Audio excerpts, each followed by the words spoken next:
จิกแกมหยอกสอนเพชรสอนสุพรรณครับเวอร์โดยคนลุกทุ่งครับท่าน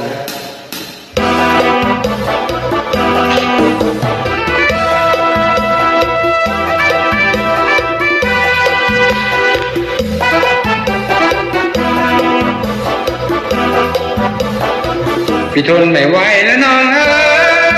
ยต้องเดินไปนาน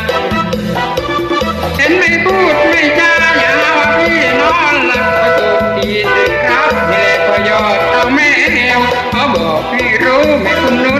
ตาแป๋วหนูไม่คิดกลัวแมวแล้วจะไปคิดกลัวใคร